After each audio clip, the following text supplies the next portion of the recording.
So I'm building commercial on my laptop over there, and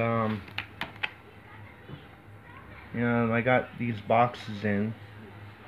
So this is a horticulture book for cannabis, written by George Cervantes. I've watched like almost every video he has, um, but it covers everything from like everything regarding horticulture to of cannabis. What I really like, he goes into like lighting, diseases, um, setting up like your indoor, like indoor operations, electricity, filtrations. But he also covers extensively outdoor growing. And George is probably, he's probably the most, well-known, renowned grower for outdoor grow. And he wrote the book. He literally wrote the book. And so I bought this book. So it covers electricity.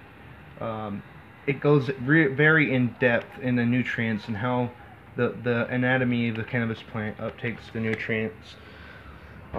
There's anything about cultivating marijuana and the full horticulture of cannabis. This book covers it probably to the entirety. So, I told my friend Brian, like a long time back, he had asked me about LED, and he had heard that LEDs sounds like it's going to be the way to go. And at the time, I told him, that LED isn't really all there, not yet. And the reason why I stated that is because LEDs are defeating HPS. They're in UML and PAR ratings. They dominate standard HID and Hortilux light bulbs out there in the market. But the problem is they don't dominate it in cost until now. Now they're getting very affordable, as to where before they were quite expensive. And even to get high true 1,000-watt unit systems, they can still run into $1,000. But now there's new systems coming out that are not so expensive. And just look at this thing. I mean, it is like lighting up my entire house. Like, wow. I mean, you can't even look at the thing with your own eyes. It looks like the freaking sun. It is so bright. So, what you're after. The thing is plants specifically, plants especially cannabis. They won't use any light spectrums above below the 420 nanometer waveguide and above the 730 nanometer waveguide. So all the light spectrums that you see that make a light look extremely bright to the visible eye isn't really the light that plant is using. So you may have a super light, bright light.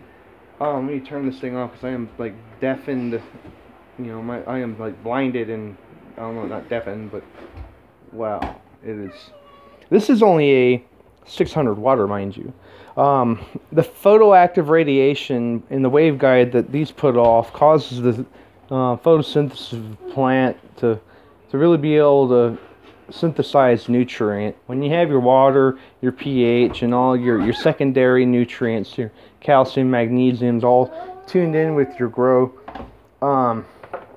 you're not gonna really beat these LEDs through theory. Now I'm seeing growers that have converted LED, and now they're pulling massive yields, and they're barely using any electricity to do it. The other beautiful thing is to normally you have to run 240 volt wiring to really save money on your electricity bill when you're going HID or HPS grow lights. But because these LEDs provide super high photon UML ratings for low amp and low amp draw, these run at 120 volts, and they use, like, this whole thing uses me 2 amps for the 600 watt equivalent lumens output. The thing is, when you put a meter and you're reading light and you're reading UMLs, years ago, like maybe a year or two ago, some of the lights that were out there, I wasn't gonna recommend it. But now I've converted full LED. So my grow room is gonna get this guy. I have other LEDs. I've taken my HPS and Hortilux bulbs out. I have faith in those Hortiluxes. They are still the mainstream favorited of growers, but when you start learning more about light and doing more research and also looking at the newer LED systems coming out, this whole thing has a spectrum of reds, blues, UV light, so you're not really supposed to be looking at this guy direct. And these are all, dual 5-watt chips, and these aren't, these Mars Hydros come beefed up. They're really heavy. I have gone with King, so I'm running King LED lights and Mars Hydro lights. I want to be proud that I have LED lights. I really want to be proud and say they're the bomb, but I just got them all in like a week and a half time. Now what I can tell you is I'm noticing already new nodes growing, and compared to a Hortilux, I'm used to a 1,000-watt Hortilux causing that. I'm seeing massive node growth with these things, so I'm going to be hopeful. I actually have budding plants out in the grow room that are going to be cropping out. Since I'm putting that budded plant into a all LED grow, I'm going to be able to justify for be able to testify for myself if the science, and the PAR ratings for LED are actually accurate. So basically, I can stick an LED in front of you. I'll put it in perspective. I can put an LED light in front of you, and it may not seem as bright to you as, let's say, a 1,000-watt. If I put a 1,000-watt LED light next to a 1,000-watt HPS, that 1,000-watt LED is going to blow that HPS. You're not going to be able to look at the LED. But that 1,000-watt HPS is pulling a true 1,000 watts, or about 9 amps, 9-10 amps. This LED is putting out, let's say I have a 1,000-watt LED. It may not be a true one. It's not going to draw a true 1,000 watts, but its lumen, or its light equivalency would be rated at 1,000 watts. So the trick is figuring out what exactly is what here. Now, one problem I run into is I bought a baseboard heater, and it doesn't come with a power cord. I didn't know this. I guess it's for like a heater that you put in a hotel room or something. This whole heater right here utilizes just about like 5 or 6 amps. It's a 750-watt heater. So I'm gonna be cutting this wire here and be patching in this extension cord to this heater, testing it out, making sure it's working. But yeah, that's what I got on the agenda today. And I was actually building the commercial for cabs. So with total ADHD, I bounce from one thing to another. But I'm getting down into the freezing cold weather. And last night got down to 32 degrees. And I do have a heater in there, but it's not adequate.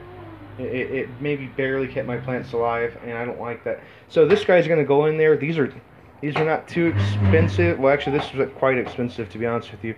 But they put out no light. So if you need heat and you don't want light hitting your plants when they're sleeping, you don't want to cause any plants to hermaphrodite on you due to, photometation differential or something.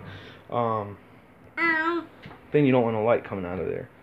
So I'm going to wire this up, stick it in my grow room, and I'm going to let Cab control the temperature sensor, and turn this guy on whenever it's whenever it's getting below a particular degrees that I'm going to run the grow at. So I'm over here just to make sure I'm clarifying the configurations. I'm looking at their electrician schematics. I'm an electronics graduate, not an electrician, so I'm trying to make the best sense of what they're trying to say here on how I need to wire this up. And looks like they even give, see, if you didn't know any better, like down here, it's showing how to wire an inline thermostat. That might really confuse a lot of people. But in this case, I'm just going to wire it up for simple on and off. So output, maximum heat whenever Cab is detecting the temperature is getting too cold. Alright, folks. That's it. Have a good day.